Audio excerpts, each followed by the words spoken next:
Okay, so hello, we're here at Tokyo, we're at Harajuku, which is, I'm pretty sure there's a Gwen Stefani song which is called Harajuku Girls. So anyway, and this is the famous Takashita Street, which has got a selfie wall or something like that. So why are we here? We're here because if you come to Tokyo, you've got to come and see 5G. 5G is the most famous synth shop one of them in the world, I would say. And everybody always says, so let's go in. This is the way we think. So as with a lot of these kind of places, it's sort of hidden away. So we've got some classic Japanese vending. So let's go. Where are we going? Here we go. So Nate from Yamaha said, yeah, you keep going and you go down this corridor until you find like a fancy dress shop, which this appears to be the fancy dress shop, and then 4th floor. Your colour? Oh yeah, I don't know, maybe I'll try that on when I get back down. Hey. Hello. Great shirt. Oh, thank you very much. Jonathan. That is random. Yeah. Random. We're just filming a little piece with 5G, on 5G, so we're just going to go up. Oh, sorry. I didn't So you made the pilgrimage as well? Yeah. I'm actually here for the rugby, but got to stop off here. But... Rugby and synths. What a better combination. Yeah. Nice to meet you. Keep up the good work. Thank you very much. So 4th floor, wasn't it? So let's see what we can find. So you can't help but think about Blade Runner when you come to Tokyo, and you're in these kind of like strange buildings where you don't know where anything is. So this is, I don't know what that, and here we are. 5G music technology, which is the famous place. So let's go in. As you can see, it's really interesting because Tokyo is a very modern, and where we've just come from the Yamaha shop, which is really swanky, really sort of, it's like Park Lane, or it's the centre of London. It's the most expensive retail space in the world apparently, and then we come here, which is like a proper synth shop. It's very different to what I was expecting. I don't know what I was expecting, but as you can see, there's just stuff everywhere. I mean, we've got racks and racks and racks. There's stock here, new stock, old stock. We'll have a good look round. There's a lot of Eurorack stuff here, which is very much obviously doing really well. It's a beautiful old scope over here, right next to a Midlog XD, which I also really like. I don't know that we can play anything because it's all it's a bit library-like. There's a sort of reverence here, which is kind of nice to see. But all these huge Dofa systems. I mean, this must be rivaling Herr Schneider. So let's take a walk down here. We'll start with the display case. Look, we've got MC202s just lying around. This is all the little stuff. And 303s, what's that? 300,000 yen is about £2,000. It's still a lot. It's quite a lot, something like that. There's still cost, and there's a whole load of Electron stuff here. Modern things right next to that. Like, there's a Korg mini pops there. Crikey. I've never seen one of those in the flesh. That's a beautiful thing. Space Echo. Doesn't look like that's been used in a smoke-free studio to me. That doesn't really matter. But right up against these sort of modern classics as well. We've got Prophet X here. There's some of the new Mellotrons. These are the digital ones. So there's a lot of different items here. So moving on down, we'll just do a kind of tour really, because I'm sure you'd like to see it, and I don't know whether we're going to be able to hear anything. But here's a Quantum, Waldorf Quantum. Very nice. And then down here, Studio Electron. I mean, it's just absolutely ram. Super JX. Down there. Let's keep going. Here's some of the little guys. Good to see the teenagers, pocket operators, Electron. Oh look, there's a Korg Volca Mix. And there's some modern stuff, the Alpha Bass, classic drum machine. Sherman filter bank. Sherman filter bank 2 large format. Studio Electronics MIDI Mini. Wow. you don't know where to look really. There's just so much of this stuff. Oh, it's Casio RZ1 here. Don't know if we can see that, it's a bit dark. I've got my light somewhere. Let's see, I might get my light out. Let me see if I can get that out.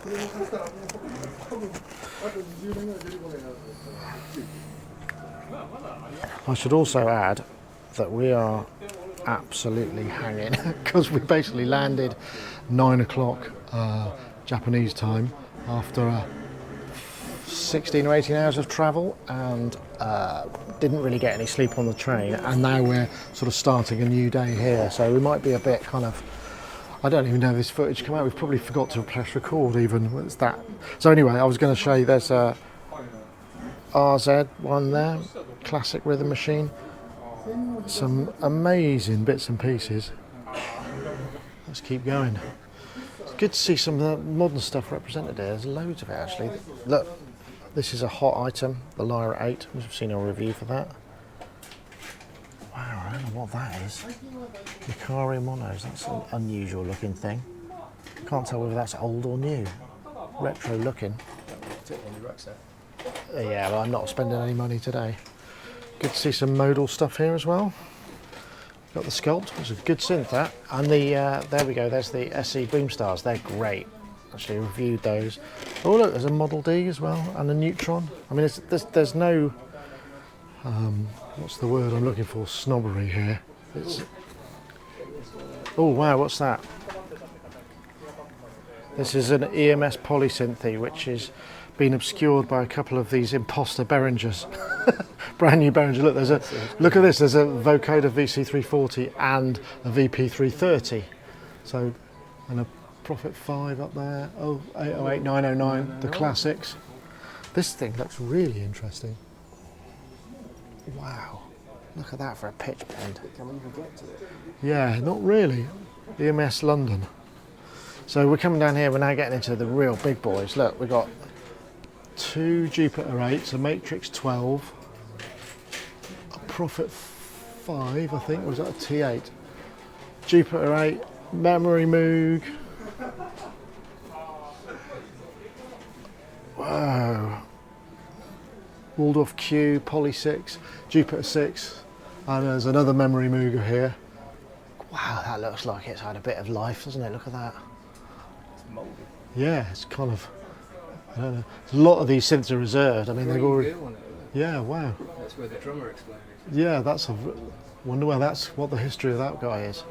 Final Tap. And then we're coming on to Analog Systems French Connection.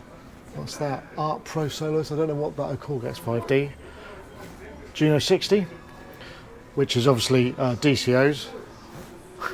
And then we've got the digital rack here. So we've got a bunch of emulators, emulator 2s, emulator 3. This is nice. So I mean, it's kind of like a synth collector's wet dream, really, a lot of this. A bunch of Korgs. So another Matrix 12 up there. Crikey.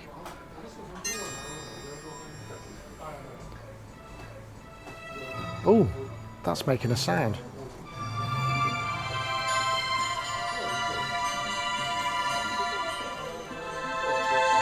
I'll have to stand. That's quite a nice string sound. We couldn't get a line on all this because it would just be. Ah, look, there's a Yamaha CS15 like I've got, and like mine, it's missing all 3 of its bends. Actually, this is CS15. Yeah, it looks like a CS15. CS15, 75,000 yen. What's that work out at? That works out at about. I can't. Yeah, I did tell you I was a bit spaced out. I can't remember. There's a whole bunch of CS15. There's 1, 2, and 2 CS15s, a couple of MS20s. Look, there's one with unusual knobs. That's got a new set of knobs on it. That's very interesting. And some more classic rope. Oh, this one's playing. Now this is SH1. Roland SH1 is. This seems incredibly good condition.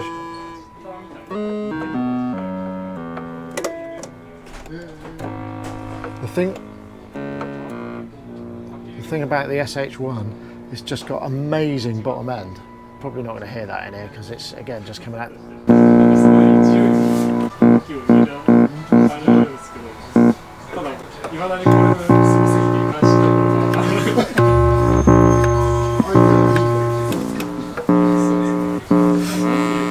Anyway, not going to get a chance. There's a couple of SH1s. 104,000 bargain. Promars. Ooh. It's got a suitably 80s tone in it.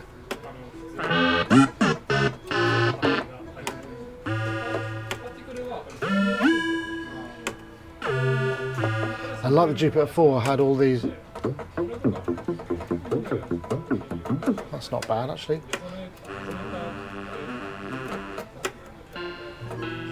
These sort of cheesy sound presets. In fact, we were talking to somebody about this actually, that a lot of the Roland stuff was always designed to emulate other things. That's why you see a lot of these kind of patch presets on these synths, because it was always their goal to actually emulate acoustic instruments, and that's how they started. And in some ways, I think we mentioned it on the podcast a couple of weeks ago, in some ways, because the emulations were, in general terms, so awful, they got repurposed for something else and ended up having their own sound and became classic synthesizers there.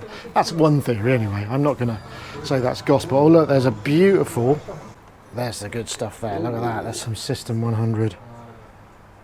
These are lovely. Now everybody, these and the System 700s are considered to be absolutely the dog's dangly bits, the bee's knees.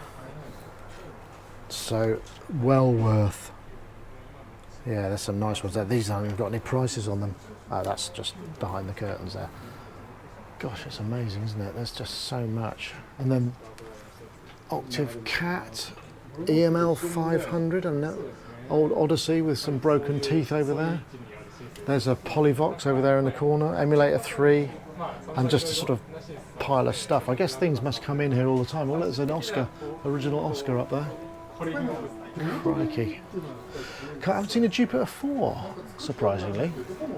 There was something else I saw over here which I wanted to have a quick look at.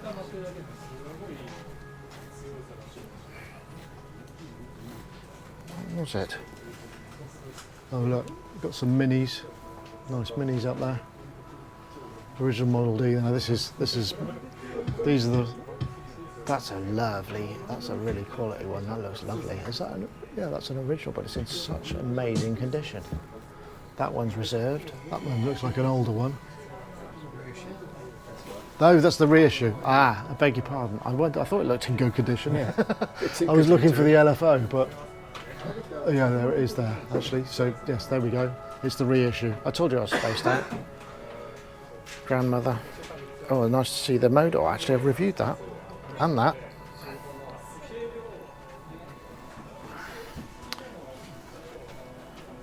Where was it? No, I know where it was. It was back this way. There's a Chroma Polaris here, which is again quite rare. And funnily enough, we came across one of these when we went to see Yoad Nevo. We've got a tour coming up with him, and he said, "You've got to check out the sound of this thing." He was controlling it from his remote Logic setup, and it did sound amazing. So let's just go and have a quick look at that.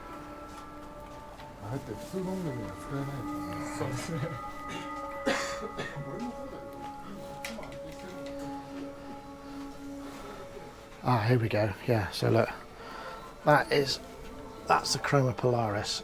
It's quite a rarity because a lot of these synths that had the membrane buttons, you know, they just don't make the grade because the membranes just wear out. But this is a lovely sounding synth, quite funky, and the MIDI is very clunky. But yeah, Fender Chroma Polaris, and there's a John Bowen Solaris. Oh, Polaris Solaris. Something 6-track S. No, that's just a 6-track.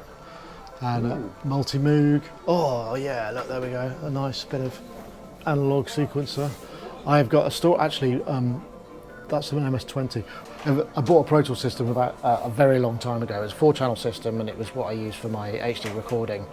And it came time when I didn't need it anymore because things had got cheaper, and I swapped it with this guy who wanted it, and he swapped it for I thought I was just getting an MS-20, but I ended up with an MS-20, an SQ-10 and an MS-50. So I had the full set, which I'm sad to say I don't anymore, but what I did do is I swapped the SQ-10, and that is an SQ-10, isn't it? Yeah, the SQ-10 and the MS-50 for a Jupiter 6, which I think is a more useful synthesizer. Less collectible perhaps, well, it's arguable, but MS-50 is quite a rarity.